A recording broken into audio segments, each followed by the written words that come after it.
Eso, pues empezamos, ¿no? Sí, dale.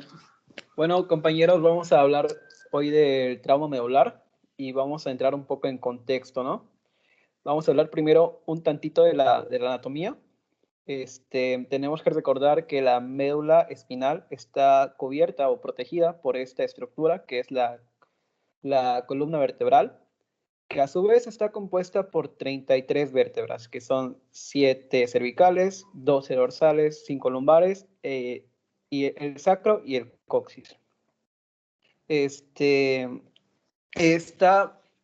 vértebras, de manera muy general, porque existen unos como están compuestas por, dale un clic, Luis, porfa, tiene una animación. Ok, está compuesta de manera general de esta manera. En la parte anterior está compuesta por el cuerpo vertebral y sobre esta y por debajo tienen los llamados discos intervertebrales, que estos discos pues sirven más que nada para soportar el impacto durante los movimientos que realizamos en la vida cotidiana. Y por la parte posterior de la vértebra tenemos lo que viene siendo el arco vertebral como tal, que está compuesta por las láminas y pedículos, que este arco vertebral es por donde es el agujero por donde transcurre nuestra médula espinal conjunto a sus nervios y vasos sanguíneos. Y dale una más, Liz, tiene una otra animación. Y cabe destacar que un dato curioso un dato curioso, pero que está muy, muy relacionado al tema que vamos a ver hoy, que sí, dale. Me falta hablar de los ligamentos, que igual, lo voy a mencionar de manera, pues, general, que esos ligamentos son los encargados de darle el soporte y de unir a las vértebras unas con otras. Y pues, respecto a sus nombres, no hay mucho que decir, se lo dan por la posición en la que están. Y aquí en este esquema, pues, lo pueden ver de manera más detallada. En cuanto al dato que les iba a comentar hace un momento, es que la mayoría de las lesiones suceden a nivel cervical, porque pues esa es la región más frágil. Y pues las que sean sobre todo por encima del nivel de S3, suelen ser peligrosas, porque suelen dañar lo que viene siendo los nervios frénicos y producir daños en el sistema, pues, o sea, en la parte respiratoria del sistema nervioso, lo que podría producir apnea y posteriormente la muerte. Siguiente, Luis, por favor.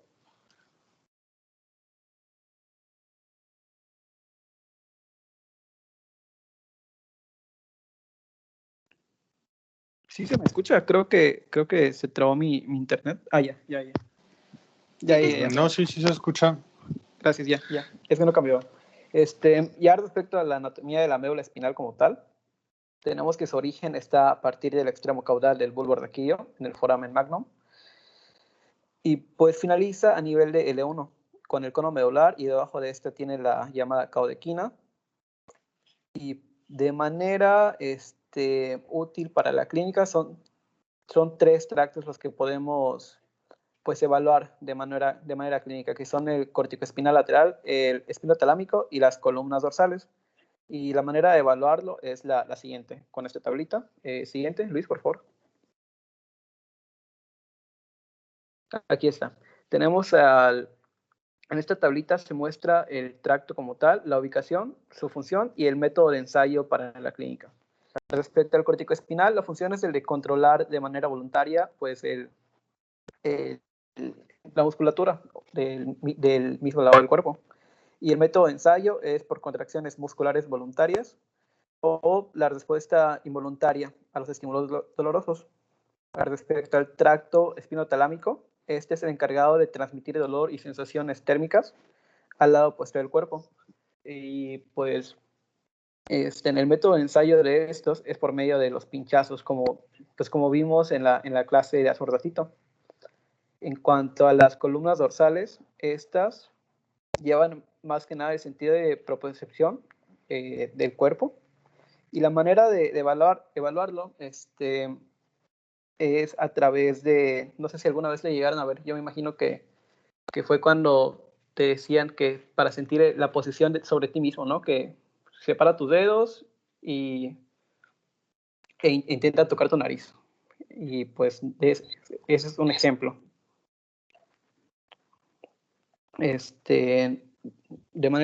Siguiente, por favor.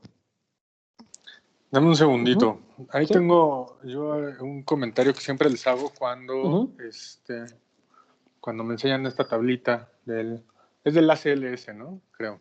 Sí. O de algo así. De uno de esos. La situación es esta. Si te das cuenta, donde dice corticoespinal, dice que controla la potencia motora del mismo lado del cuerpo. Pero esa no es el trayecto que sigue de manera correcta, de manera específica, ¿vale? ¿Qué sucede? Otra forma de decirle a esta vía corticoespinal es vía piramidal, y obtiene su nombre debido a alguna decusación que hace a nivel de antes de iniciar como esta vía completa, más o menos por ahí a la altura del mesencéfalo, ¿sale?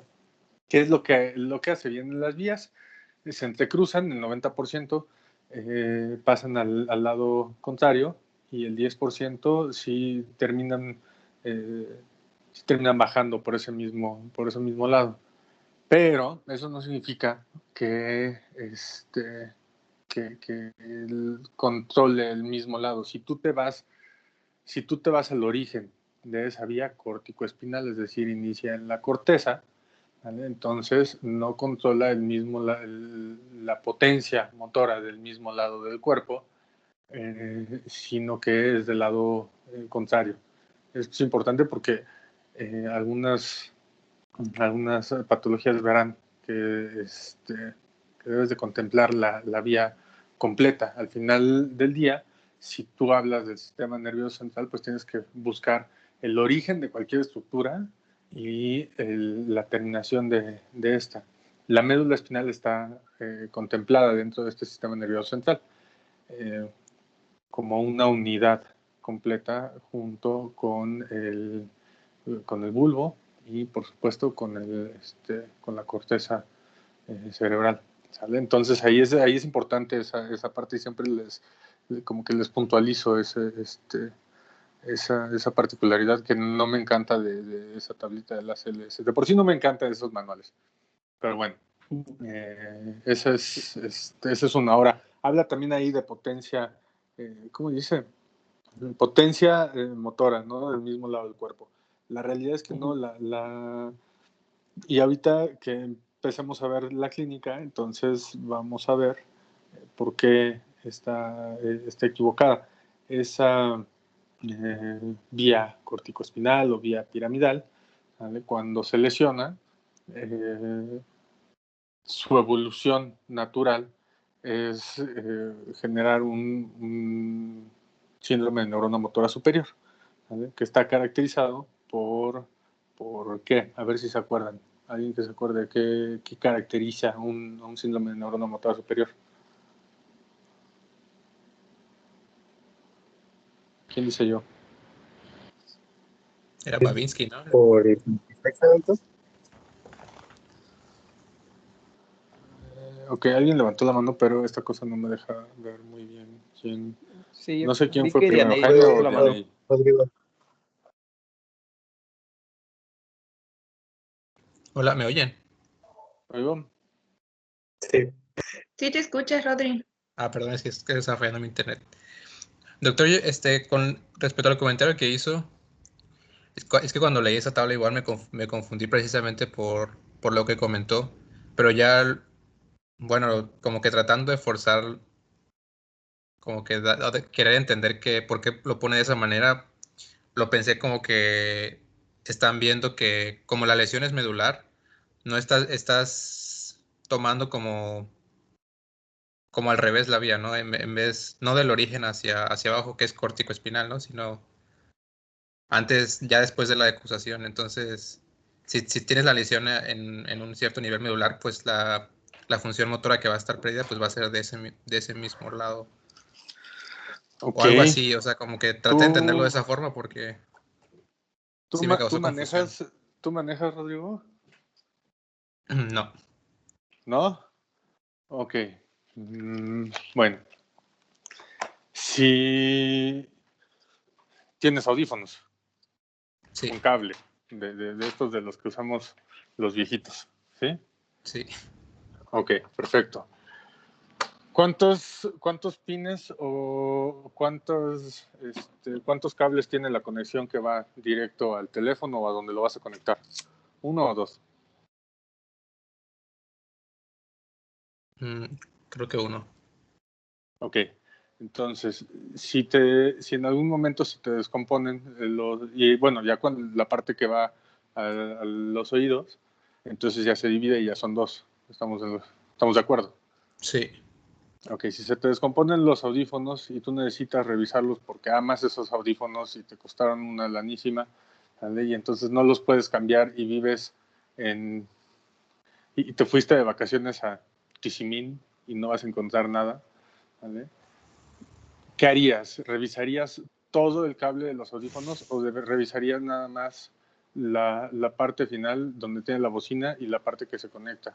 Y dejarías todo el resto sin observar y sin contemplarse, porque pues, al final del día no es parte de.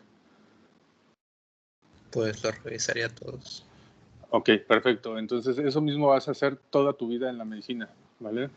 No tiene ningún sentido que tú evalúes una vía, que tú evalúes una estructura, desde lo más pequeño, ¿vale?, hasta lo más grande, si nada más vas a evaluar ese pedacito que crees tú que está fallando, ¿vale? Porque entonces nunca vas a encontrar una etiología correcta, nunca vas a encontrar qué significa y por qué funciona así y para qué funciona así. Todo tiene una razón de ser, ¿de hecho? Entonces, te entiendo perfecto. O sea, esa tabla tiene esa intención y decirte, ok, de la médula, si le pegas a la médula, entonces se va a afectar tal. Pero la vía corticoespinal no se trata de eso. Y ahí lo que está diciendo esa tabla es, la vía corticoespinal se encarga del control y de la potencia motora del mismo lado del cuerpo. Cuando no es así. La vía corticoespinal tiene muchas partes y tiene algunos segmentos y tiene diferentes niveles en donde se tiene que evaluar. Si tú te quedas con esa idea y resulta que un día quieres ser neurólogo y te pregunten en un pase de visita o entres al internado y tu primer servicio sea neuro o tu primer servicio es urgencias y te digan, bueno, a ver, ¿y qué es lo que está dañado? Y le dices, no, pues la vía corticoespinal y entonces controla la potencia motora del mismo lado del cuerpo, pues bueno, ahí te encargo, ¿vale? En el Me mejor van de a los mandar. casos solo te Sí, van a mandar a estudiar. Entonces no lo veas así, ¿vale? Y eso no es como para fines de esta clase, eso es como para fines de todo. Muy probablemente le hayan aprendido mucho a Giovanni, quien me enseñó a pensar así cuando estaba como ustedes de semestroso, fue él. Entonces, véanlo, intenten verlo de manera como muy, muy global, completa. Si no, no tiene sentido. Y no le van a encontrar sentido a ustedes a muchas cosas. ¿Vale? gracias. Sí, creo que Yanei ¿Sabes? tiene una duda, doctor. Vale, Dianey. Buenas noches, doctor. Disculpe, yo quería preguntarle lo de que, o sea, el fascículo corticoespinal, pues se supone que se divide en el fascículo lateral y el fascículo anterior. Se supone que el lateral es el que normalmente se decusa, ¿no? Entonces, esas podrían ser las fibras que, o sea, la mayoría de las fibras que pues se van del lado contrario, mientras que el resto es el que permanece del mismo lado del cuerpo. Y ahí pues podría haber esta variación. Es lo que podría estar originando esta variación, ¿no? Sí, pero si el 90, bueno, depende de qué literatura revises, pero por ahí van a encontrar que el 90% se decusa y el 10% se queda en el mismo Sí, lado. ajá. Si De el hecho, 90% sí. se decusa, entonces pues el 90 ¿De qué hablamos? ¿De la mayoría o hablamos de ese 10% que no? El SNAL decía que el 90% se decusa, que es el fascículo lateral. Ajá. Y pues ya el que no se decusa era el 10%, que es el anterior. Y pues iba a dar estas variaciones. Exactamente. Sí vas a tener variaciones ahí. La realidad es que ese 10%, cuando tú estás pensando en la función específica de esa vía, no va a ser suficiente, o la permanencia, la persistencia de integridad en ese 10% no va a ser suficiente como para contrarrestar el otro 90% que no estás teniendo, ¿vale? Te decía que depende de dónde lo leas, porque hay algunos pues no libros, porque la gran mayoría dicen que 90, pero hay algunos otros que dicen que hasta el 85% y el 15% sigue del mismo lado, y en fin, ¿no? Pero por ahí varían un poquito. Pero en general, la gran mayoría de esas fibras cruzan, y de ahí el nombre de piramidal, ¿no? Porque forman como una pirámide. Gracias, doctor. Sas. Pues continuamos. Siguiente, Luis, por favor. Ahora vamos a hablar de lo que son los dermatomas y el examen sensorial. Como sabemos, el dermatoma es como tal esa área de piel que está inervada por los axones dentro de una misma raíz segmentaria, ¿no? De un nervio en particular. Como podrán ver en la imagen, se ve de una manera muy irregular, ¿no? Pero si se dieran cuenta, si ahorita no tengo esa imagen, pero hay una imagen específica que cuando el cuerpo se pone con las piernas elevadas y brazos elevados, digamos, a un mismo nivel, se puede ver de manera clara con los dermatomas coinciden.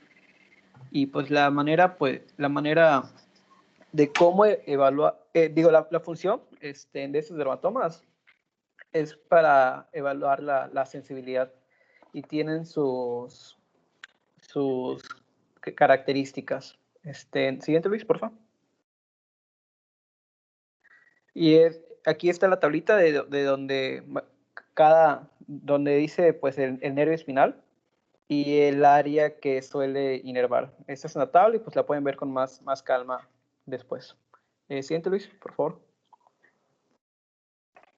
Y ahora vamos a hablar... Ajá, sí. Dale para atrás.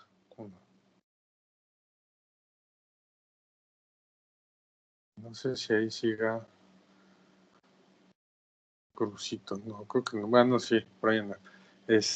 Ok. Tricky question. Aquí estoy. Ya te Haciendo escuché, ya. pero aquí estoy. ¿Haciendo qué? Haciendo el resumen del covidario.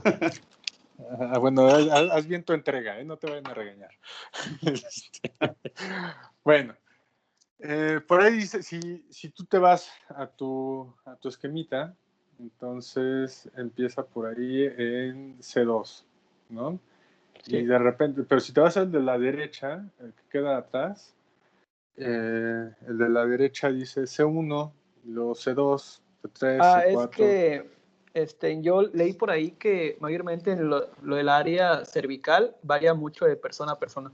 Por eso como que no se tenía muy bien estandarizado. Pero por abajo, en los que están en la tablita que se ve en pantalla, como que son los más frecuentes, por así decirlo. Eso leí, que decía en el ATLS.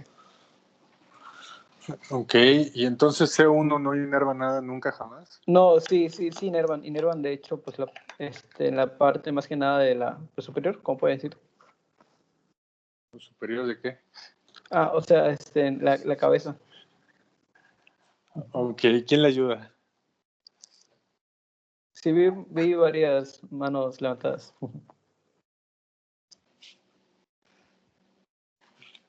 Chéquenlo, por favor, a ver quién le echa la mano en esa parte. No sé quién haya levantado la mano primero porque... Buenas noches, doctor. Bueno, ya había buscado que C1 tiene dos ramas, una anterior que se une al hipogloso, si no estoy mal, y la posterior se une al C2. Entonces por eso no sale. Muy bien, buenísimo. Ok, funciona. Entonces ya les quedó claro, no está ahí por chiripa, no está ahí porque un día Jesús se levantó y dijo, oye, vamos a hacer un C1 que no va a aparecer en los libros y que no va a inervar nada. Sí tiene una razón de ser, ¿vale? Simplemente no se esquematiza de la misma manera que el resto, ¿vale? Pero sí existe C1 y tiene tiene una función y ayuda a la inervación de algo, ¿vale? Entonces, ahí pregúntense esas cosas. Sigue. Pues sigamos. Siguiente.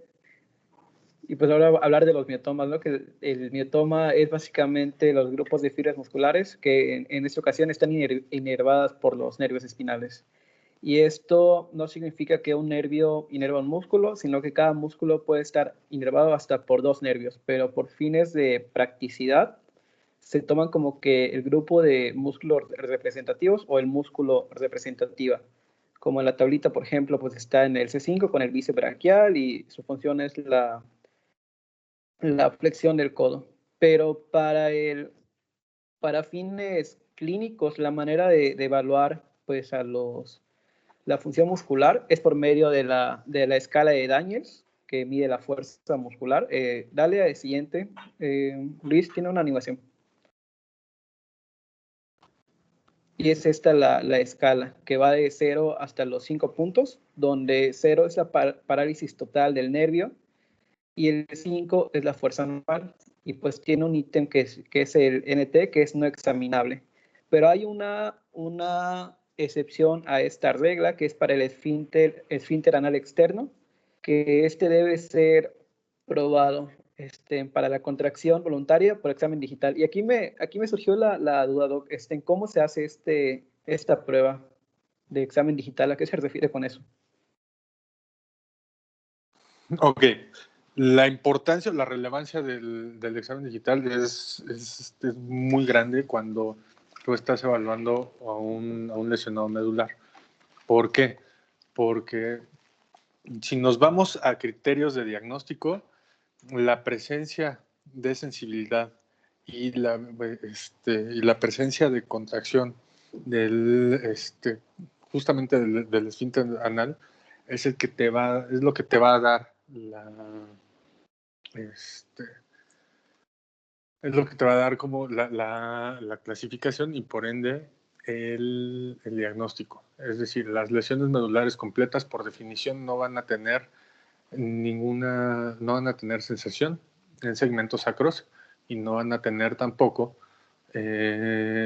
contracción anal presente, ¿vale? O conservada. Eso es importante también para saber el pronóstico. En un primer momento es importante porque te permite evaluar cómo va evolucionando tu lesión. Y a largo plazo, bueno, a mediano o largo plazo, te permite establecer un pronóstico probable de cómo se va a comportar y qué cosas va a poder hacer y qué cosas no va a poder hacer tu lesionado medular. Y también te habla un poco de dos cosas, dos temas muy importantes. Uno, la vejiga neurogénica y en segundo lugar, el intestino neurogénico. ¿Vale? ¿Por qué? Porque pierdes junto con la inervación de músculos, de nervios, de nervio periférico sensitivos, pierdes también funciones importantes para poder vaciar, bueno, para poder llenar de manera efectiva y para poder vaciar de manera efectiva la vejiga, y pierdes también la capacidad de poder, de tener una adecuada motilidad intestinal. Y eso, pues, te puede generar otro tipo de complicaciones, ¿no? Entonces, ¿cómo es que lo haces? Pues, literal, es un tacto rectal. Tú lo que buscas es, divides el ano como en cuadrantes y entonces revisas cada uno de esos cuadrantes si existe todavía sensibilidad. Buscas un par de reflejos, que es el anal cutáneo. Pasas un Q-tip, un hisopo por esos cuadrantes, y entonces recuerdan un reflejo que ahorita no me acuerdo porque hace mucho que no reviso panzas, pero que el estímulo es alrededor del ombligo, bueno, a un lado del ombligo, y entonces tú estimulas la piel de manera muy superficial, y entonces el ombligo se mueve o tiene cierto movimiento, cierta dirección hacia ese lado que estás estimulando. Algo muy parecido sucede con el anal cutáneo. Tú estimulas uno de esos cuadrantes y entonces puedes ver cómo existe una ligera contracción del ano hacia ese lugar, ¿sale? O hacia ese cuadrante que tú estás estimulando. Existe otro reflejo que es también lo haces con un pin, por higiene y costumbre. Regularmente lo hacemos con por ejemplo, con un abatelenguas. Entonces rompes el abatelenguas, queda como una punta, un pico, y entonces también vas estimulando alrededor del ano y ves si hay sensación y si hay respuesta, ¿vale? Entonces, esos son muy importantes. Y aparte, al momento de hacer un tacto rectal, tú le pides que puje un poco y que intente contraer el esfínter. ¿Cómo le solicitas eso? Pues le dices, ¿sabe qué? Intente hacer como cuando está haciendo del baño y corta la popó o deja de hacer popó. ¿Vale? Y entonces, si tú palpas una contracción de ese esfínter, entonces puedes decir que está presente. Si no es palpable, entonces, pues bueno, está ausente. Gracias, Rocco. Continuamos entonces. Otro comentario pequeño. Cuando tú hablas de esas raíces nerviosas, de C5, bueno, C6, C7, tal, y entonces hablas de miotomas, si hablas de un grupo de músculos que realizan una actividad, no puedes decir que, porque dijiste algo como muy curioso, así no significa que estén inervados por ese nervio en específico. No existe un solo nervio que que esté formado por una única raíz espinal, ¿sale?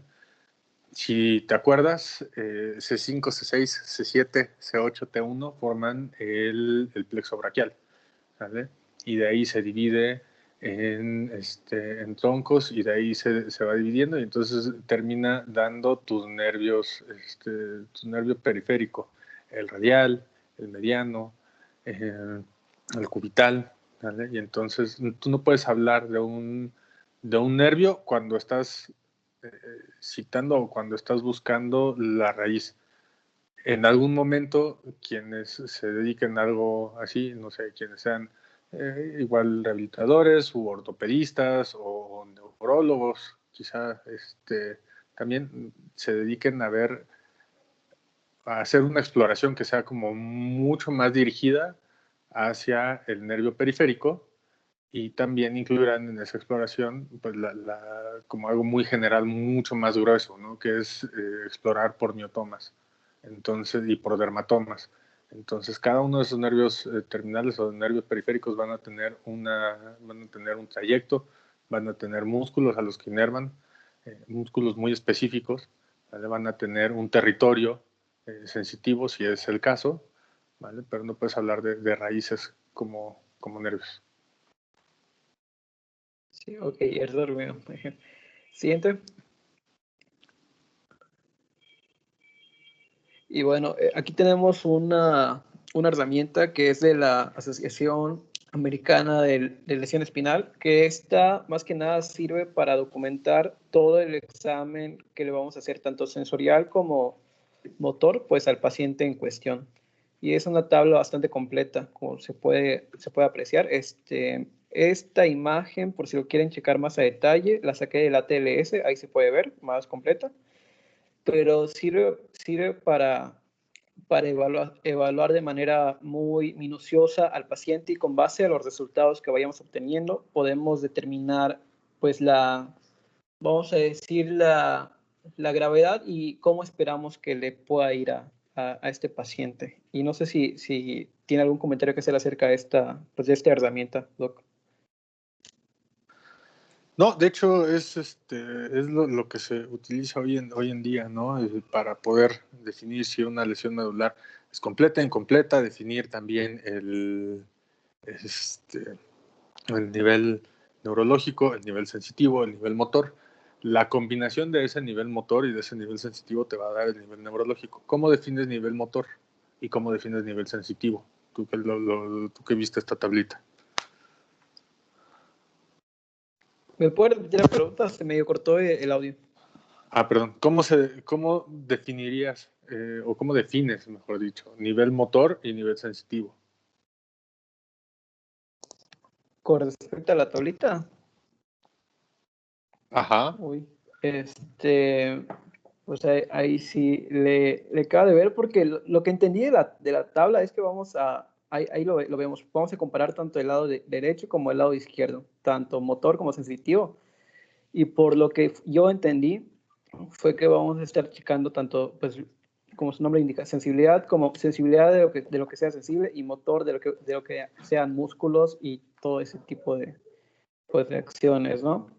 Pero Todo ese así tipo como, de cosas del o sea, diablo. A ver, alguien que le ayude. Disculpe, doctor. ¿Se refiere a la graduación de la función motora y la graduación de la función sensitiva, a lo de los 5 niveles, del puntaje de 0 a 5 con parálisis total y 5 con el movimiento normal, y la graduación sensitiva, esa es para motora, y sensitiva sería de 0 a 2 con la ausente, y que sería 0 y 2 con normal. Ok, Que así es como sería lo gradúas y entonces lo vas plasmando en esa tabla. ¿Vale? En con eso estoy totalmente de los acuerdo. Muy bien. grupos se hace la suma del tacto fino más sería como tacto doloroso, se maneja como pinchazo en la parte O sensitiva, discriminación, dolor. y en la parte motora se utiliza la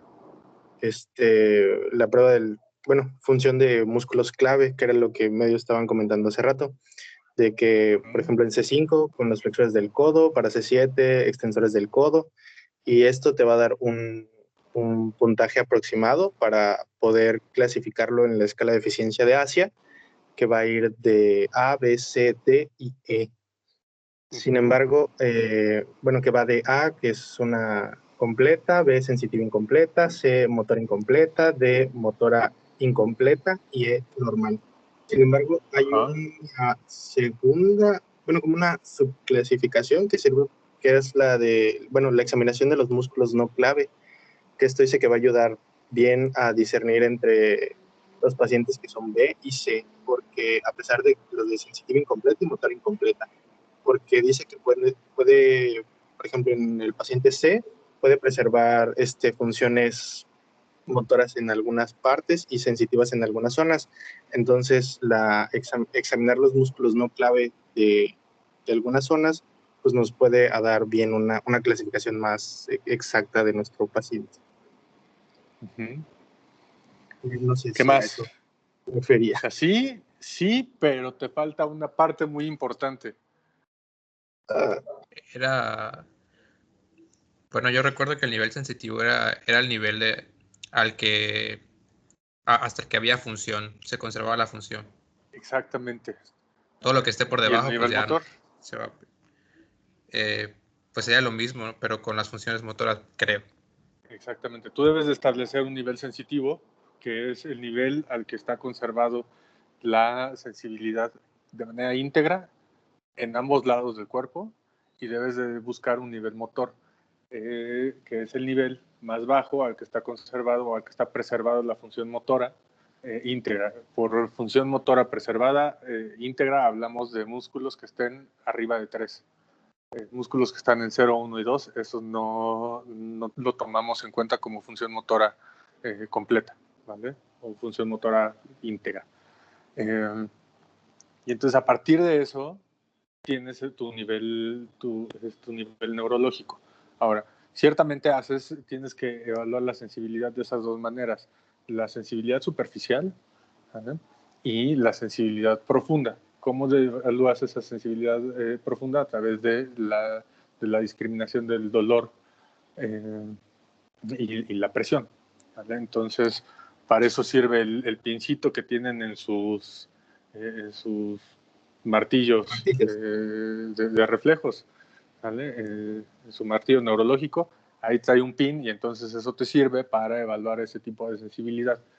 Entonces, cuando tú tienes un nivel, cuando ya estableciste el nivel neurológico, el nivel sensitivo y el nivel motor, entonces el nivel neurológico se define como el nivel más bajo al que están preservados tanto el nivel motor, bueno, la función motora, y está preservada la función sensitiva. Por ejemplo, tú puedes tener un nivel sensitivo en L3, pero tienes un nivel motor normal, o bueno, tienes un nivel motor que estableciste en C4. Tu lesión medular va a ser un nivel neurológico C4, ¿vale? Porque por debajo de eso no tienes función motora, a pesar de que la sensibilidad esté conservada hasta L2. ¿Vale? Entonces, por eso es importante, porque también te habla del diagnóstico y te habla, por supuesto, del pronóstico que va a tener esa persona. Entonces, cuando tú utilizas este instrumento, que es básico, ¿vale? Si es que en algún momento van a evaluar una lesión medular, un trauma medular, tienen que buscar eso, tienen que buscar el nivel neurológico sí o sí, porque eso también les va a hablar de cómo va evolucionando. Lo ideal es hacer una evaluación en un primer momento, ¿vale? Ya cuando esté estable la persona y así ya no corre, o ya no está en riesgo su vida, hacen una primera evaluación y entonces a las 24 horas al menos vuelven a hacer una evaluación para ver cómo va evolucionando la lesión medular, ¿vale? Es muy importante la escala de evaluación de ASIA. Doctor, una preguntita. Sí. Para el nivel sensitivo, o sea, la sensibilidad íntegra, ¿cómo se considera? ¿O es hasta que no haya nada de sensibilidad? No, tú lo gradúas en 0, 1 y 2. Depende de qué versión de la ASIA, de la escala de la ASIA utilices, ¿vale? Si utilizas hasta la que se publicó en 2017, antes de la de 2017 creo que es la última, si no me equivoco, 16 o 17. Antes de esa, la sensibilidad superficial o el light touch que dice ahí, tú lo podías graduar en 0, 1 y 2.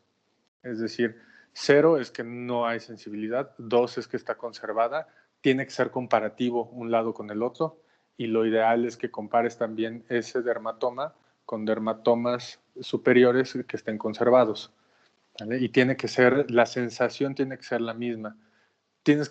Idealmente le deberías de especificar a la persona que estás evaluando si que lo que tú estás buscando es si la sensación es igual en las dos partes que estás evaluando. Porque de repente te dirán, no, pues es que lo hizo, ahora se sintió más rápido, ahora más lento, ahora hizo más presión, ahora menos. Entonces, y eso lo intentarás controlar al momento de explorarlo, pero bueno, quizá en algún dermatoma se te vaya, ¿no? Y lo hagas diferente. Lo que tú estás buscando es la sensación. Eso sí lo puedes calificar entre 0, 1 y 2. ¿Vale? 1 significa que sí tiene sensibilidad, pero no es exactamente igual que al compararlo con el segmento superior que está conservado. Ahora, eso en el caso de light touch o de la sensibilidad superficial. Cuando tú te pasas a la discriminación del dolor y presión, o dolor y tacto romo, ¿vale? Entonces ahí nada más hay de 1, hay de 0 o 2. Ahí no hay No hay de sí sentí, pero sentí poquito. Porque como es dolor, si siente dolor, entonces lo catalogas como que está presente. Y aparte le tienes que ir preguntando si lo que estás haciendo es tocarlo con una punta roma o lo estás tocando con el pin. ¿Vale? Y entonces el pin, pues, obviamente, se siente el dolor. La punta roma lo que sientes es algo de presión. Entonces, tú le vas diciendo, a ver, ¿me va a ir diciendo punta o pico? No, toco o pico. ¿Vale? Y entonces lo vas evaluando. Y cada vez que lo tocas te tiene que decir toco o pico, ¿vale? Si en algún momento o en algún nivel tú identificas que lo tocaste con el pin y te dice toco, ¿vale? Entonces ahí ya no está teniendo esa sensibilidad conservada y ya está teniendo alteraciones de esa sensibilidad. Y entonces deberás de hacerlo como un poquito más fino y más intencionado para ver si realmente lo está identificando como una sensación de dolor, si lo está haciendo bien o si nada más se está aprendiendo algún patrón que estás siguiendo tú de 2 tocos por un pico o puros picos y no tocas y así, ¿vale? Entonces eso pues ya con la práctica lo vas haciendo de manera como mucho más, más automática. La forma de evaluarlo, de graduarla, es de 0 al 2. ¿Vale? A diferencia de la fuerza, que ahí sí va del 0 al 5. Cuando hablas de sensibilidad conservada, significa el nivel más bajo en donde tengas puros 2 del lado derecho, del lado izquierdo, ¿vale? Y tanto en sensibilidad superficial como en discriminación dolor tractor romo. Ah, ok, perfecto. Muchas gracias.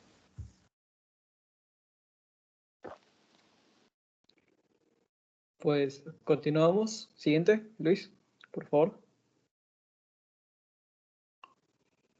Y ya, ahora vamos a hablar de lo que viene siendo dos conceptos. Y en esto vamos a tomar el pendiente que quedó de la clase de choque, que fue el choque espinal y el choque neurogénico.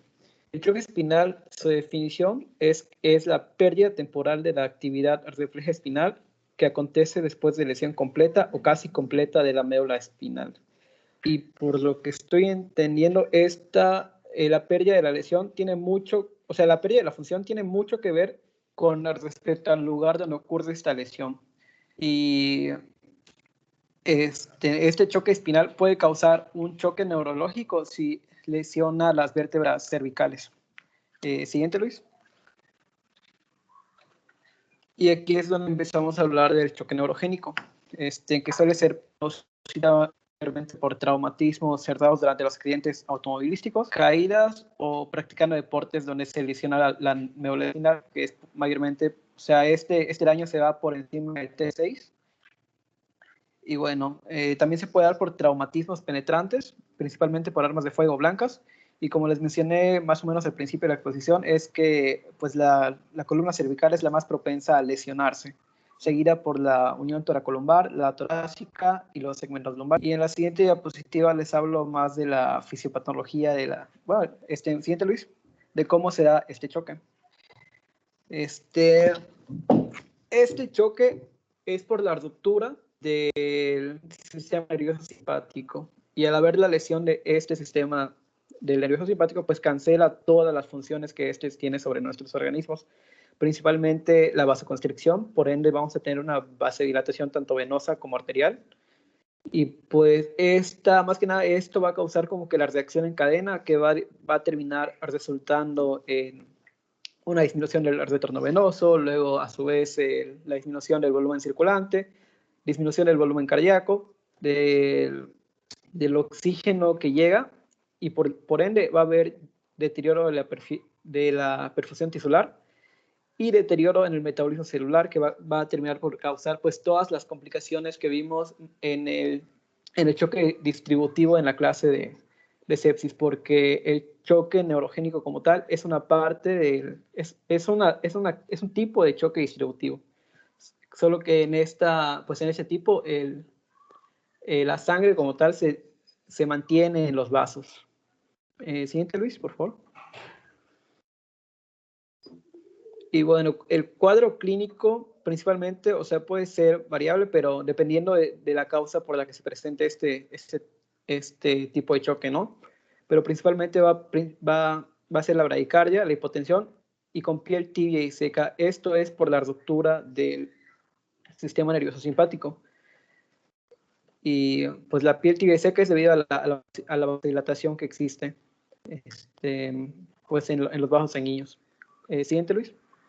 Cabe destacar que este tipo de choque es de exclusión porque pues no podemos estar seguros de que es esto lo que está fallando, a menos que descartemos todas las posibles causas.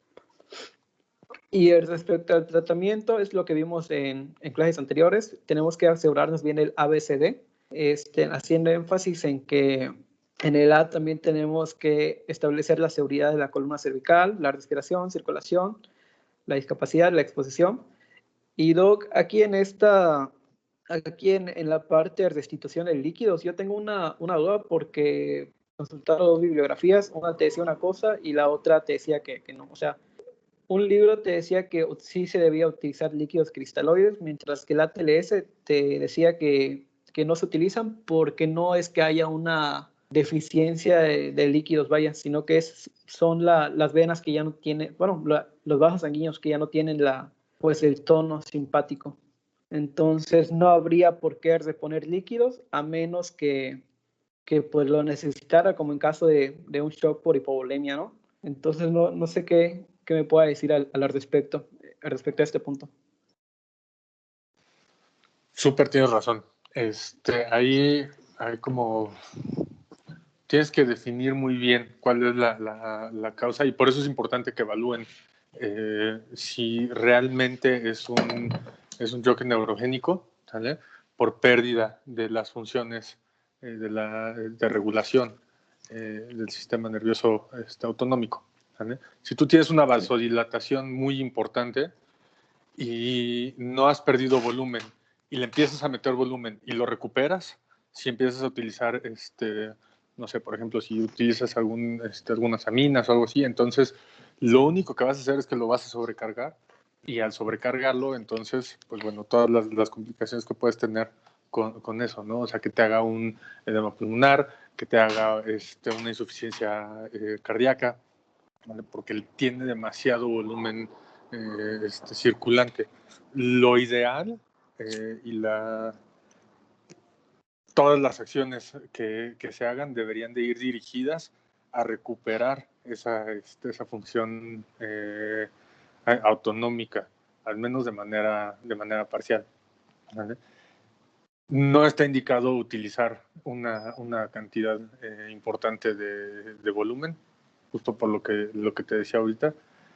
Sí tienes que hacer esa diferencia entre qué tanto volumen deberías de poder proporcionarle y qué tipo de aminas son las que quieres buscar. Idealmente querrás mejorar el tono vascular, ¿vale? Entonces, por ejemplo, si utilizas una amina, no sé, como la no sé, dopa, ¿sale? Que es más, dobuta, por ejemplo, ¿sale? Que tienen como mucho mayor efecto a nivel cardíaco y que influye más como en el inotropismo y el cronotropismo, entonces quizá no sea lo ideal, ¿vale? Porque a pesar de que tu corazón esté bombeando con mucha mayor fuerza y esté bombeando mucho más rápido, sigues completamente vasodilatado, ¿vale? Entonces no te no vas a obtener el resultado o encontrar el efecto que tú estás buscando. Pero para eso sí tienes que primero haber descartado todos los demás y entonces decir, no, sabes que sí es distributivo y ahí ver la forma en la que lo puedes resolver. Sí, exactamente. Y pues posteriormente, después de seguir los pasos que ya se mencionaron, pues más que nada transferir al paciente a un centro regional de columna o traumatología donde se iban a ser capaces de atenderle y darle las atenciones más adecuadas que en una sala de urgencias. Y siguiente, Pues, Luis. ahí lo ideal es lo primero que tienen que definir y vamos pensando que su materia es como de urgencias, ¿vale? Al menos determinar el tipo de choque que tiene, y en segundo lugar, bueno, la etiología, por ejemplo, si fue traumático o qué fue lo que sucedió. Y en tercer lugar, si fue traumático, entonces ver cómo está esa columna. Si esa columna es una columna estable, entonces no tendrás mayor problema. Si es una columna inestable, lo ideal sí es que lo puedan referir o lo puedan trasladar a un sitio en donde puedan brindarle la atención necesaria, sin ponerlo en mayor riesgo. Una columna inestable la tienes que fijar sí o sí, y encontrarás diferentes maneras de fijarla, tanto internas como externas. Pero tienes que limitar en su totalidad el movimiento de esa columna. ¿Por qué? Porque si está inestable y se llega a mover, lo primero que la primera estructura que va a sufrir y que va a tener una lesión es la médula, por supuesto. Entonces, ahí es muy importante que definan y determinen si esa columna es estable o está inestable. Así es. En siguiente. Y bueno, pues a partir de acá va Luis con las fracturas. Y hola, yo les voy a empezar a hablar de fracturas. Posteriormente, pues vamos a ver los síndromes medulares. Empezamos con la fractura de Jefferson, que es una fractura en el atlas. Esta va a ocurrir por una carga axial, que es un golpe en la parte de arriba de la cabeza, la cual va a llevar a una presión de los cóndilos y posteriormente un estallamiento, lo cual va a hacer que se separen las masas laterales del atlas. Esta, pues, puede encontrarse inestable cuando hay una ruptura del ligamento transverso y se puede ver con una separación bilateral de más de 7 milímetros de las partes laterales. Esta, pues, va a necesitarse una radiografía de boca abierta en la cual se va a poder ver las masas laterales separadas.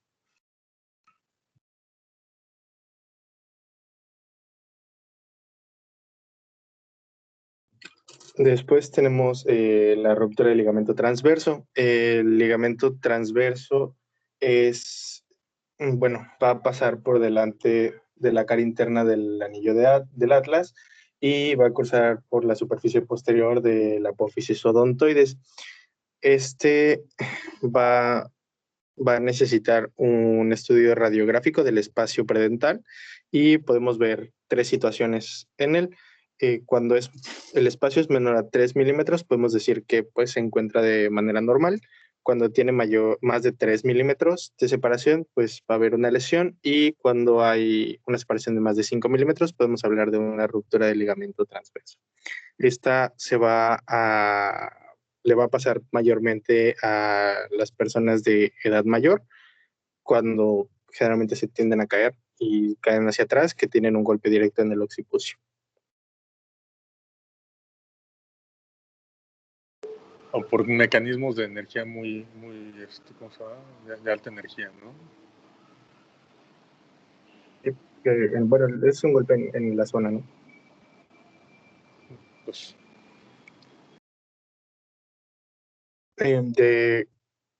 Ahí vamos a tener pues la fractura del arco anterior y el arco posterior. Ambas van a ser por una hiperextensión. La del arco anterior va a ser por una abulsión del polo inferior del tubérculo anterior del atlas, mientras que en la del arco posterior se va a dar por una compresión cuneiforme del arco posterior que se va a encontrar entre el axis y el occipital. Entonces esto va a llevar a una fractura del arco posterior.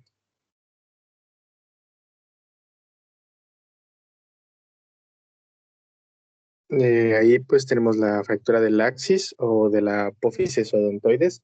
Esta va a ser la consecuencia de unas fuerzas externas intensas. Va a generar un dolor de manera inmediata, va a ser intenso. Se va a irradiar, se podría irradiar al occipucio y podría generar espasmos musculares. Dice que entre un 18 y un 25% de las fracturas se va a asociar a daño neurológico, desde una limitación de la movilidad o unas hipoestesias mínimas hasta una cuadriplegia. Esta se va a clasificar en 3 tipos. El tipo 1 va a ser la abulsión de la punta, lo podemos ver aquí y aquí. Y en este el ligamento transverso va a seguir unido a la apófisis odontoides, por lo tanto se va a considerar como una fractura estable.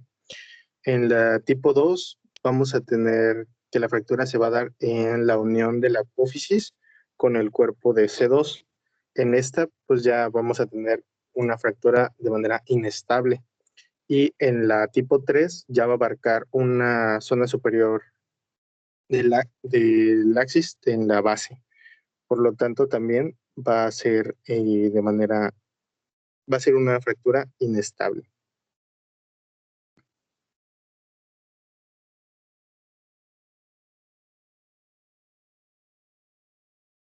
Igual, vamos a tener la espondilolistesis traumática del axis o fractura del ahorcado. Ya cambió ya. Este se va a dar por un mecanismo de hiperextensión, el cual va a llevar a la disyunción de los 2 pedículos del axis y por lo tanto va a causar que el cuerpo del axis tenga un desplazamiento hacia anterior y cargue sobre C3. Este mecanismo, pues bueno, se da en choques de alto impacto por el latigazo provocado. En el buceo, la descompresión de manera rápida puede llevar igual a una hiperextensión y pues se conoce como el nombre de fractura del ahorcado, pero sería el ahorcado sentenciado a muerte, ya que cuando se hace ese tipo de sentencia o se daba, al colocar la cuerda y hacer la caída de peso del cuerpo de manera brusca, va a llevar a que la cabeza tienda a jalarse hacia atrás y generar esa hiperextensión. Entonces, esta lesión no lo vamos a ver en los ahorcados que sea por suicidio, ya que no tienden a tener esta caída violenta y esta hiperextensión de la cabeza.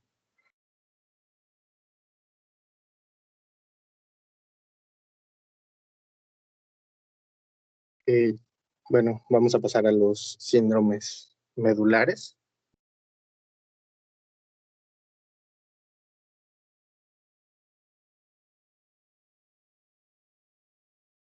Primero vamos a tener el síndrome medular anterior. Este va a ser un daño en la vía corticoespinal y espinotalámica. Va a llevar a una parálisis completa por debajo de la zona de la lesión. Va a tener una desaparición de la sensación del dolor y del calor de manera bilateral, pero se va a conservar la vibración, la posición y el tacto burdo. Esto se puede dar por una compresión directa de la porción anterior, va a llevar una flexión de la columna cervical, igual nos podría dar esta lesión, una trombosis de la arteria espinal anterior o por alguna masa que realice alguna compresión.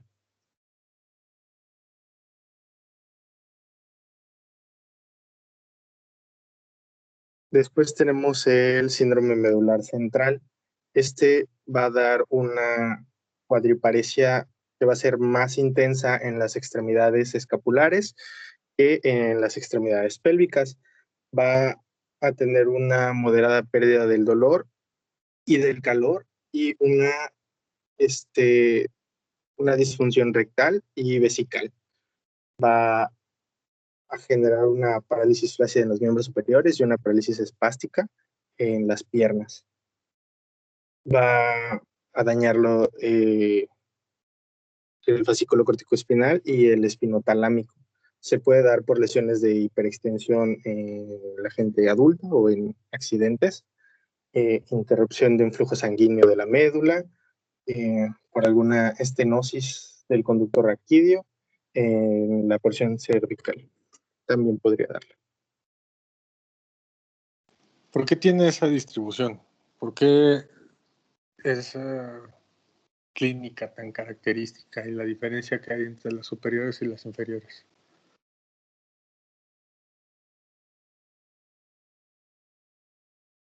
¿Por la afección de las vías? Por la afección de las vías. No.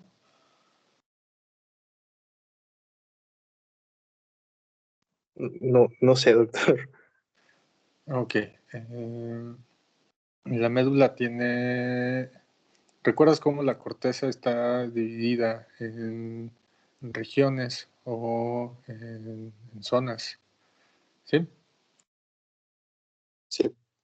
Ok, perfecto. Entonces, la médula tiene también una división y una forma muy específica de cómo se distribuyen todas las fibras. Es decir, no tienes fibras ahí nada más en moloch y entonces empiezan a formarse raíces y después nervios, ¿vale? Sino que tienes algo que se llama distribución somatotópica. La distribución de la somatotópica de la médula es la que te dice o a partir de la cual puedes inferir cómo se va a comportar una lesión a un determinado nivel. ¿Te acuerdas cómo es la anatomía de la médula? Me imagino. ¿En qué recuerdas que tiene dos ensanchamientos importantes? ¿Te acuerdas a qué niveles?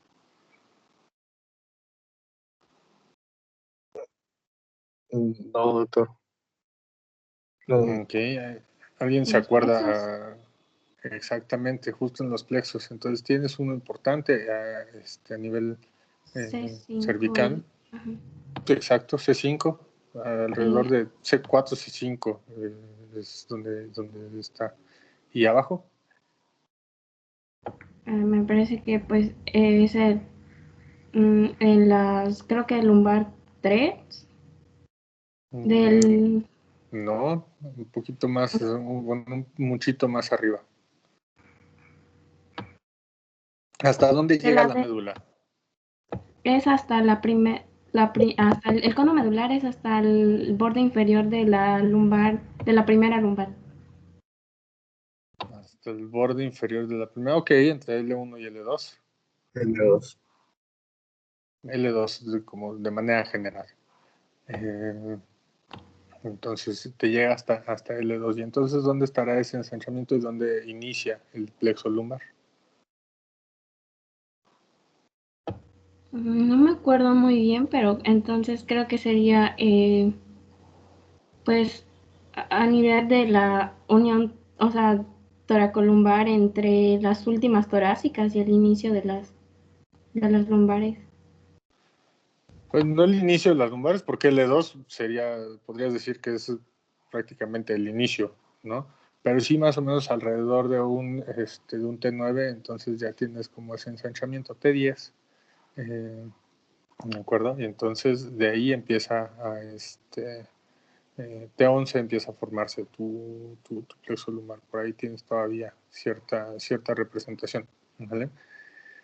Entonces, esa distribución somatotópica, ¿vale? Te habla de cómo de qué es lo que está controlando. Si tú buscas fibras a nivel cervical que van a controlar los niveles lumbares, pues encontrarás algunas pocas y van a estar concentradas más hacia la periferia.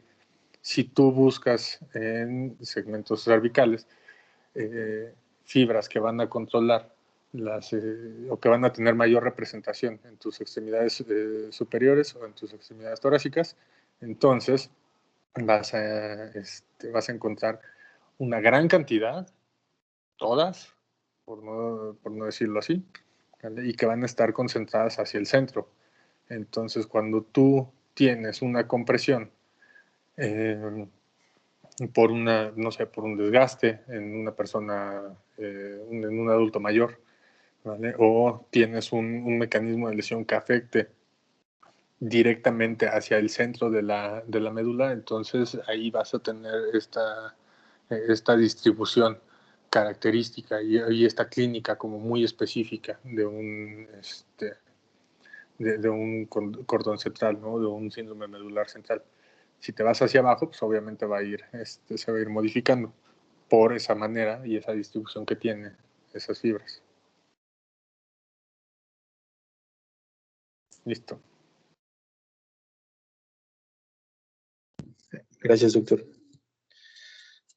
Continuando con Brown-Séquard, esta va a ser una paresia espástica ipsolateral, va a tener una pérdida de la propiocepción, de la vibración y de la desaparición de la sensación y del calor de manera contralateral. Aquí se van a dañar los fascículos corticoespinal, el fascículo espinotalámico y la columna dorsal. Se podría dar por una hemisección transversal de la médula, por alguna lesión penetrante, como una herida de bala, alguna compresión unilateral o una protrusión discal.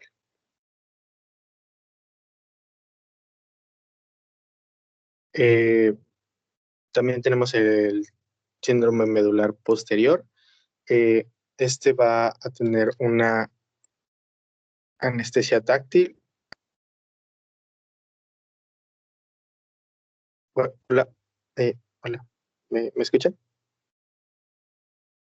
Bueno, Como que te perdí un poquito, pero ya. Va a ser, perdón, está fallando un poco mi internet. Bueno, va a ser síndrome medular posterior. Esta va a ser una anestesia táctil, va a ser epicrítica propioceptiva, va a tener una sinestesia ipsilateral, va a haber una pérdida de la sensibilidad vibratoria y propioceptiva de manera bilateral, y va a tener, de hecho, una marcha atáxica, va a tener un romper positivo, que esto es que cuando el paciente cierra los ojos, va a tender a pendulearse y a inclinarse hacia un lado, como perder el equilibrio. Esto es por la pérdida de la propiocepción de las extremidades. Y aquí se va a dañar la columna dorsal.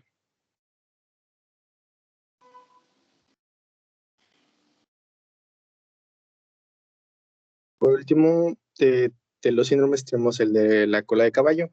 Esta va a ser una pérdida motora y sensitiva de las extremidades pélvicas ciáticas, va a presentar una disfunción intestinal y vesical y va a tener una anestesia en la silla de montar, que es en la zona perianal. Aquí se van a dañar los nervios periféricos y pues podría ser una lesión en L1 aproximadamente, que podría dar este síndrome.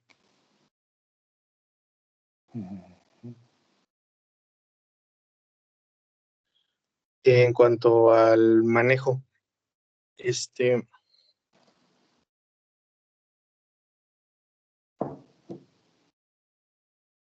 Creo que te volvimos a perder. No. Vamos a tener la primera parte, que sería la atención prehospitalaria. En esta, pues, se van a identificar a los sujetos que tengan en riesgo. Pues estos pueden ser personas que manifiesten dolor en el cuello o en el dorso, que tengan alguna dolor a la palpación en esas zonas, que tengan alguna lesión notable arriba de la clavícula, porque pues, por lo mismo ya sabremos que podrían tener alguna afección en las cervicales, o pacientes que manifiesten manifestaciones neurológicas al momento de ir a valorarlos, ¿no? Se va a llevar una inmovilización adecuada con el collarín, una tabla rígida. De hecho, decía que para poder hacer el traslado a la tabla rígida se necesitan de manera ¿cómo decirlo?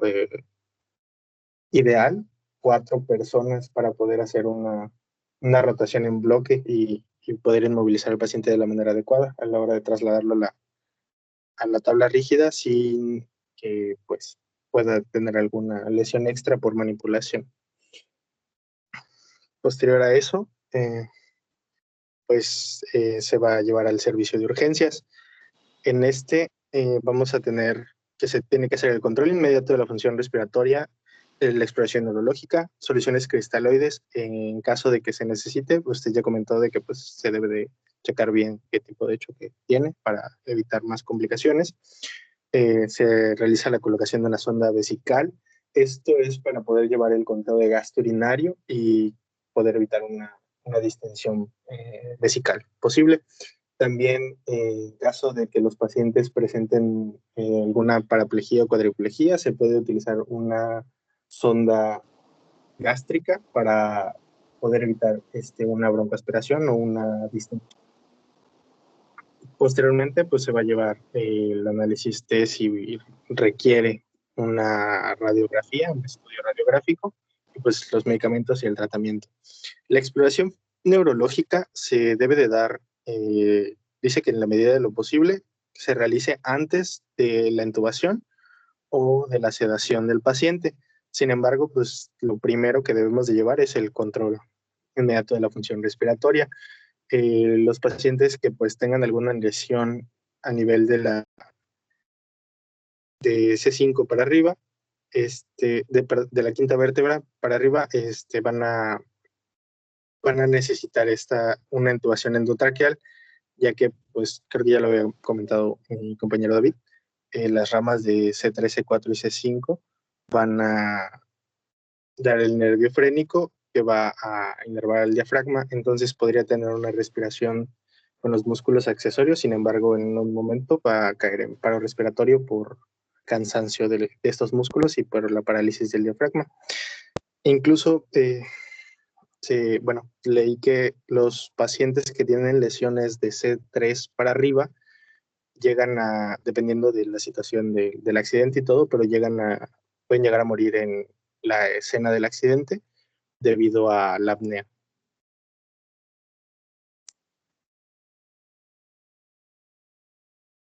Bueno, pues nada más rápido, esto ya lo había comentado el doctor un poquito más a profundidad, que pues se debe de hacer la exploración neurológica. Vamos a utilizar las escalas de la ASIA, y esto es para poder clasificarlo de manera pues más específica, o sea, más exacta, ¿no? Esto lo había comentado el doctor. Posterior a ello, vamos a ver si va a requerir una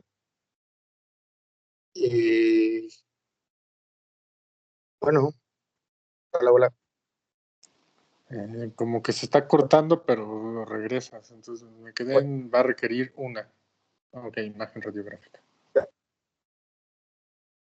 Sí, bueno, ¿ya me escucho? Sí.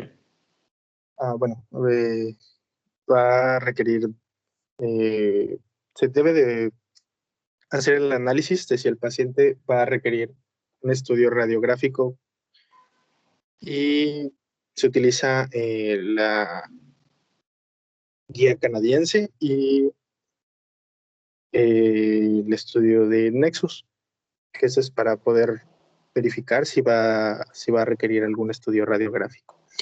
En la canadiense vamos a tener el análisis de 3 factores de riesgo que obliguen a que se realice, o con estos factores de riesgo vamos a necesitar una radiografía.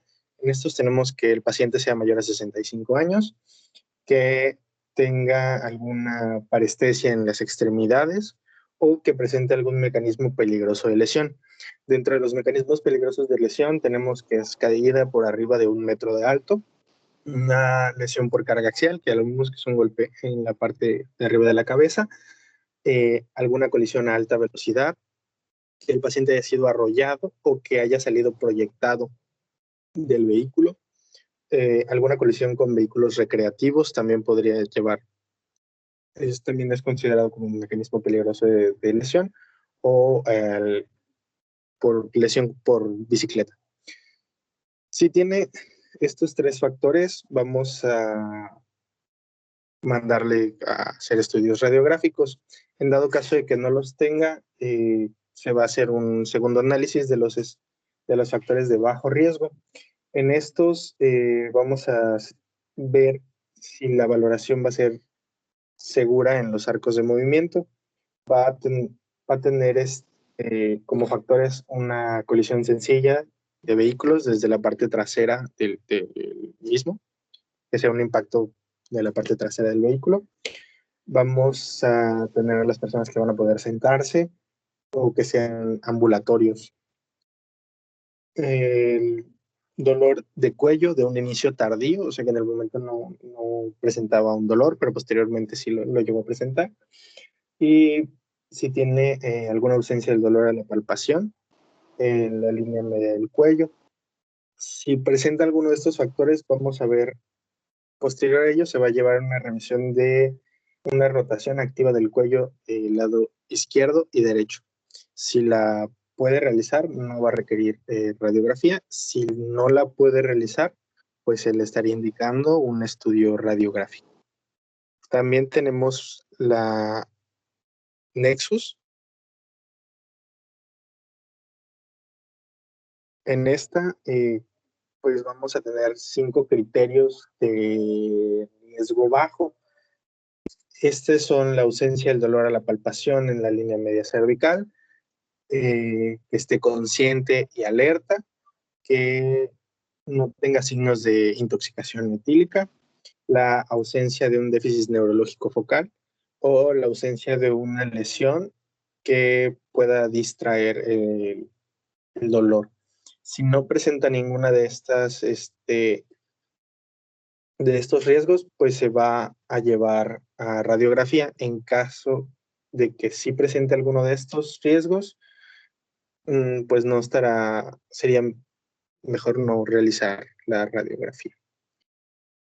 Dentro de los estudios iniciales, de ser posible, sería mejor realizar una TAC desde el occipucio hasta T1 con un corte sagital y coronal. En caso de que no, pues se pueden realizar radiografías desde la misma zona, desde el occipucio hasta T1, AP laterales y con la boca abierta.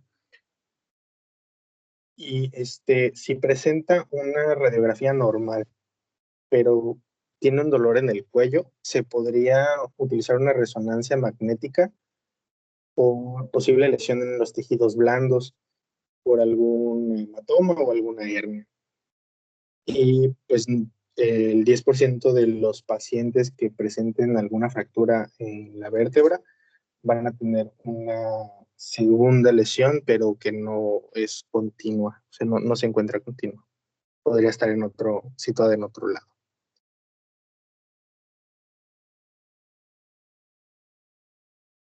Bueno, dentro de los medicamentos se pueden dar para las lesiones no penetrantes corticosteroides, ya que estos van a ayudar a la respuesta inflamatoria, al déficit neurológico, lo que les hablé en la médula, y se deben de dar en el transcurso de 8 horas después de ocurrir la lesión. Esto se debe de dar, se puede administrar metilprednisolona, 30 miligramos por kilogramo durante 15 minutos en la primera hora. Después de eso se deben de esperar unos 45 minutos y posterior a ello se va a dar por goteo a 23 horas de 5.4 miligramos por kilogramo hora.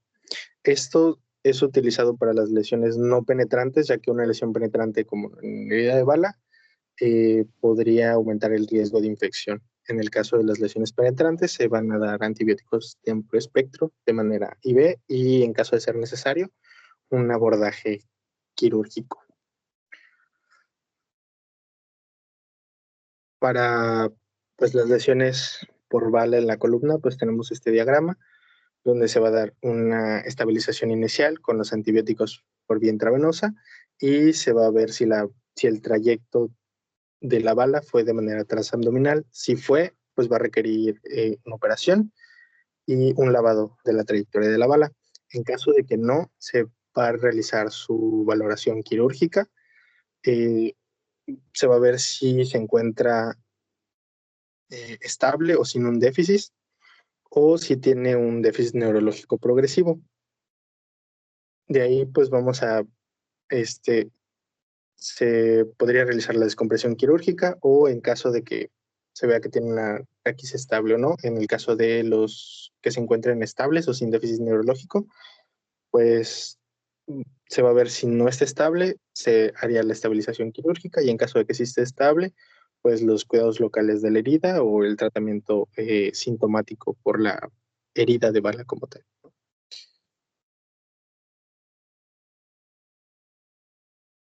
En cuanto a la estabilización no quirúrgica, hablando de el tratamiento, vamos a ver que su objetivo es reducir la movilidad y conservar la alineación.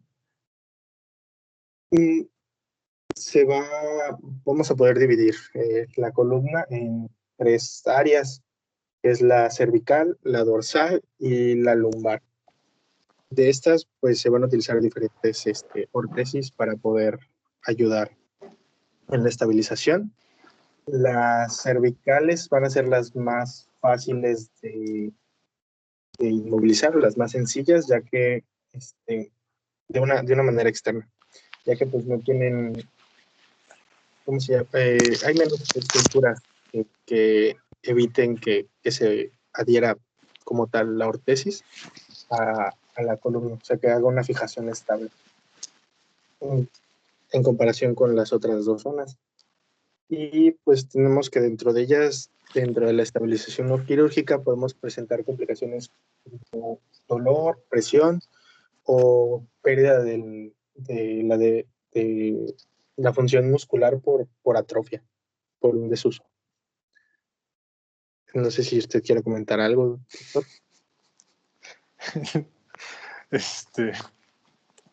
Sí, de lo que dices, ¿no? De los dispositivos para poder fijar o limitar la columna, al menos en la parte cervical. Sí estoy de acuerdo que es relativamente más fácil limitar en su totalidad el movimiento de la columna cervical, pero más fácil de manera relativa. El único dispositivo que te permite limitar en su totalidad cualquier arco de movimiento es el halo cefálico. ¿Vale? Fuera de eso, todos los collarines te dan cierto rango de movimiento o cierto rango de movilidad o de desplazamiento de las vértebras cervicales.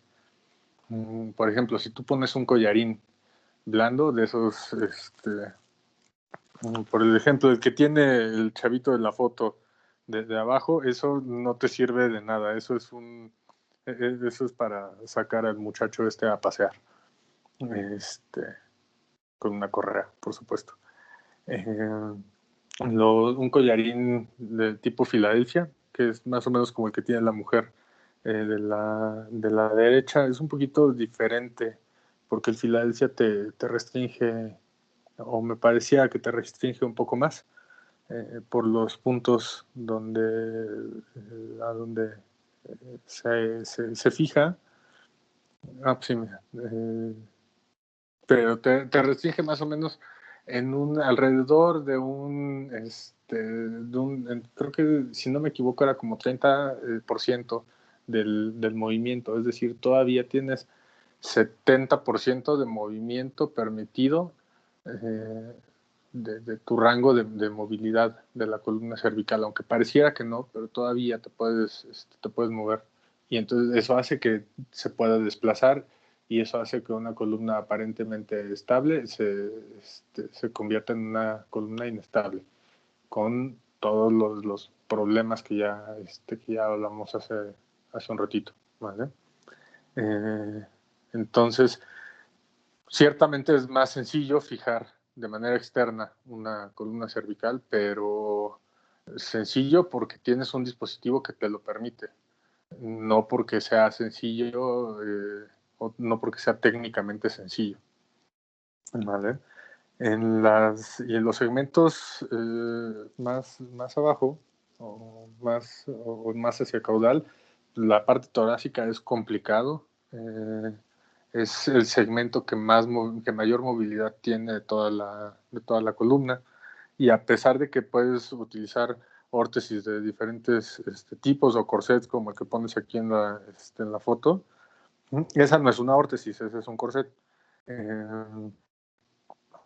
Aún así, el desplazamiento es importante. Si es una inestabilidad a nivel torácico o a nivel lumbar, lo ideal es que se estabilice con una fijación, con barras, con tornillos, a partir de un procedimiento quirúrgico. No tienes de otro. Ok. Gracias, doctor.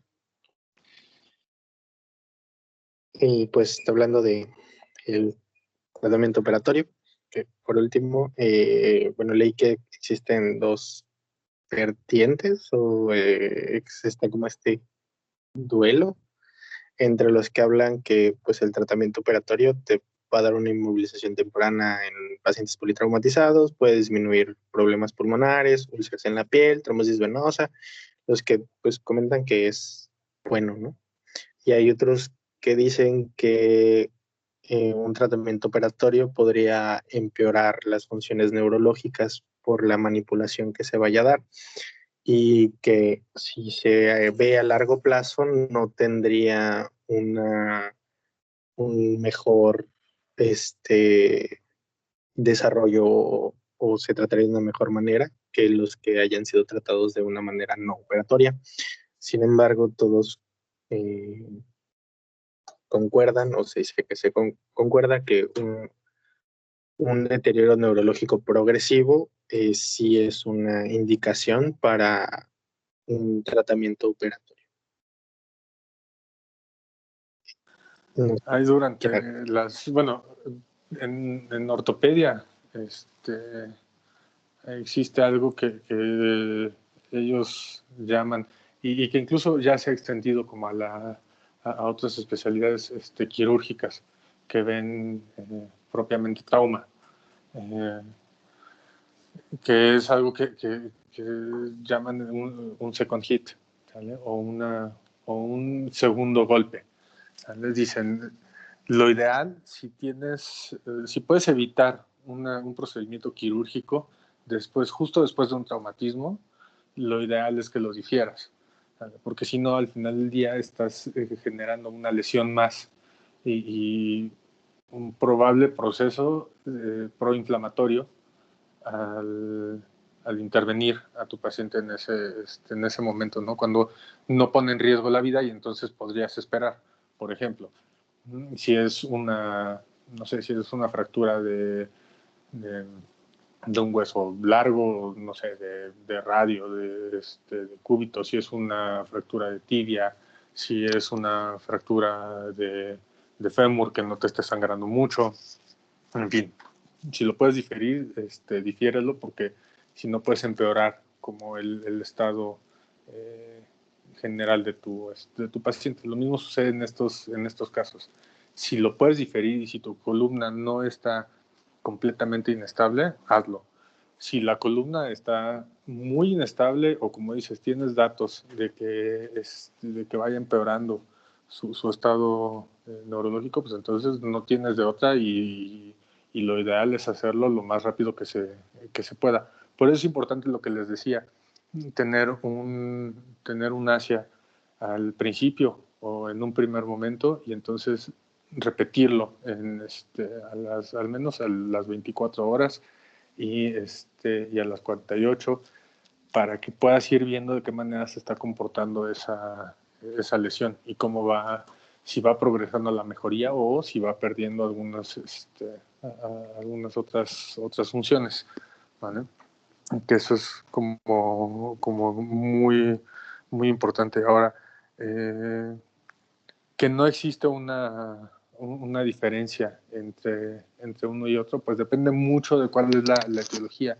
Si tienes, vuelvo a lo mismo, si tienes una columna muy inestable, si no lo operas, muy probablemente va a empeorar, ¿no? Por más que quieras evitar la cirugía y por más que quieras evitar como este second hit en el paciente. Por supuesto, tienes que priorizar que viva y después de que viva, entonces ya después nos vamos con las funciones.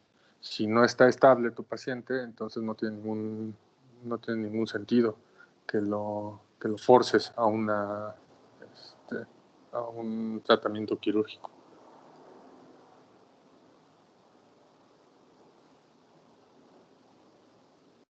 Gracias, doctor. Bueno, y creo que eso sería todo. No sé si usted quiere comentar algo más. Dar algún... Doctor.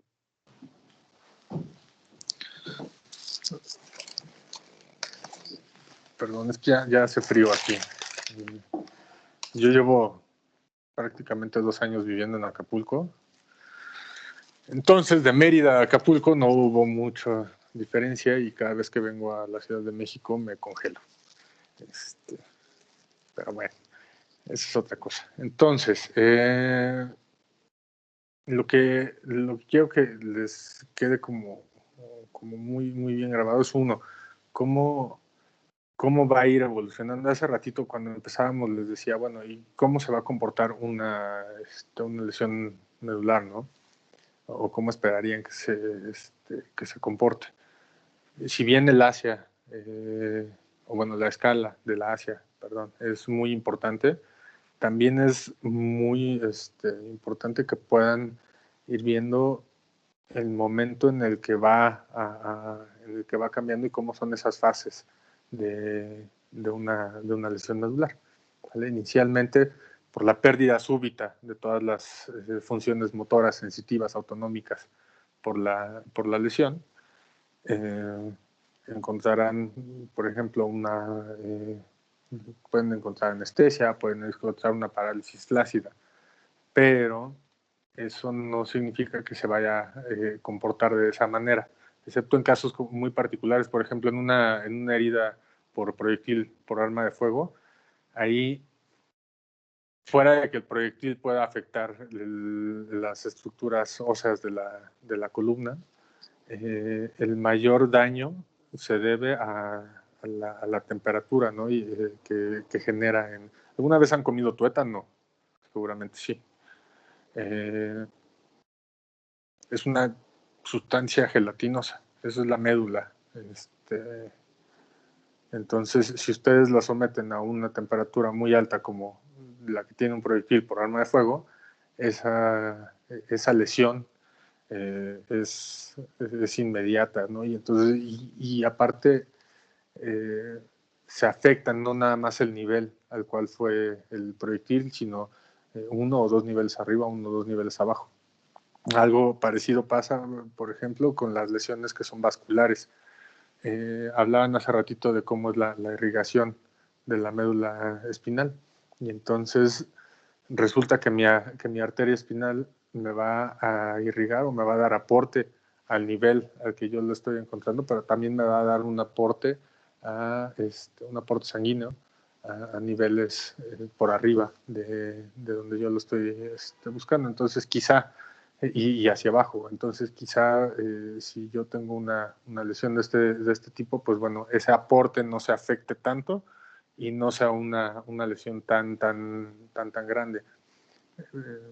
A diferencia de que no sé si existe una trombosis, que es como raro, pero si existiera una trombosis y entonces afecte a ese segmento de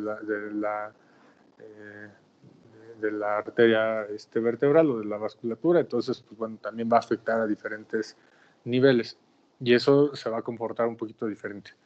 Si la lesión es a un nivel como muy, muy específico, les preguntaba hace ratito si se acuerdan cómo es un síndrome de neurona superior y ya nadie me contestó. Entonces, ¿se acuerdan cómo es un síndrome de neurona motor superior?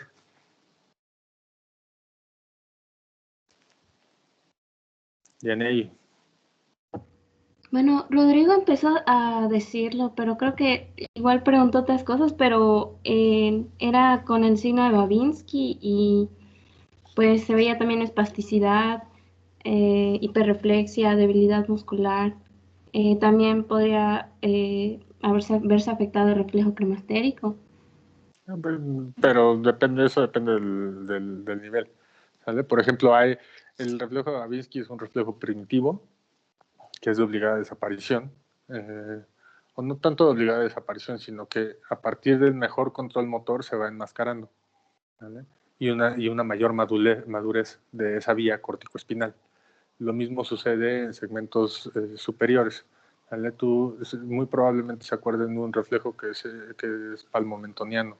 Entonces tú estimulas la palma de la mano y tienes una respuesta en el mentón. Tromner también es otro reflejo que muy parecido al Babinski, pero pues se lo buscas en segmentos superiores, ¿vale? A lo que voy es, ciertamente, si tú tienes una lesión medular, tú te vas a comportar o se va a comportar como un síndrome de neurona motora superior. Y a lo que iba y por lo que quería tocar ese punto cuando hablábamos un poquito de las vías, es porque realmente la función de la vía corticoespinal no es, ¿cómo decía ahí? Regular la potencia motora, ¿no? O algo así. En sí, la vía corticoespinal es una vía inhibitoria. Entonces, al momento de no tener ya el control de esa vía, lo que tienes son reflejos y son respuestas que no tienen una correcta inhibición, no tienen una buena intención. Entonces tendrás movimientos muy bruscos, movimientos muy burdos, y tendrás también reflejos que a lo largo de tu vida se fueron enmascarando porque esa vía fue madurando, ¿vale? Y que en este momento ya no los tienes. Por ejemplo, si hablábamos de un poquito más, no tan específico hacia el Babinski, pero por ejemplo un Bragard, que también pudiera aparecer, que son reflejos muy, muy grandes, son reflejos muy, les digo, muy primitivos, muy burdos, que deben de ir inhibiéndose para poder generar un movimiento y una actividad voluntaria, una actividad motora voluntaria que sea efectiva y que te permita realizar movimientos mucho más finos, mucho más específicos, ¿vale? Todo eso, esa inhibición del movimiento, esa inhibición de una respuesta exagerada ante un estímulo específico, es lo que va a afectar también la movilidad. No es tanto de perder el control motor. Lo que pierdes, bueno, el control motor lo vas a perder de manera secundaria, lo que pierdes es la inhibición y la mejor dirección de ese movimiento. Por eso es que no me encanta mucho esa tablita del ACLS. Creo que es muy...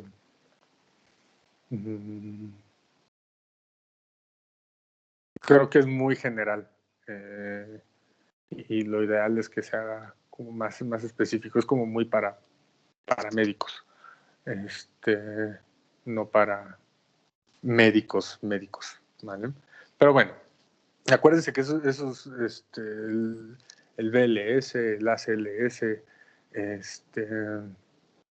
el ATLS, lo puede tomar cualquier persona. No tienen que ser médicos específicamente, entonces lo puede tomar un técnico en urgencias médicas, lo puede tomar una enfermera, hay lugares en donde incluso los camilleros deben de haber tomado ese curso, entonces de manera obligada.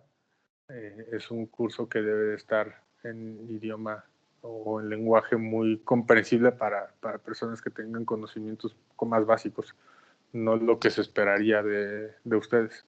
Entonces no lo tomen como una referencia exacta, ¿vale? No es ni siquiera una fuente de donde debieran buscar información. a menos que vayan a dar una plática a paramédicos o a enfermeras, así, entonces bueno, ahí sí háganlo. Y eso quién sabe, porque hay unos que son muy duchos y que están muy, muy leídos y muy estudiados. Entonces ahí aguas con eso. Pues en general es eso. No sé si tengan dudas, algún otro comentario, algo que se me haya pasado.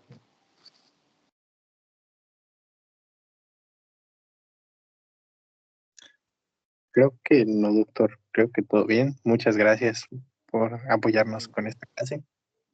No, ustedes, ¿vale? Pues estudien mucho, ¿vale? No, lo que les decía lo que les decía del internado es pura guasa. Yo espero que se vayan todos al internado. Cuídense también, porque son tiempos oscuros. Y no hagan cosas heroicas, ¿vale? Pero sí, estudien mucho, échenle en la cara a su profesor su boda de sangre y enséñenle que sí se puede, ¿vale?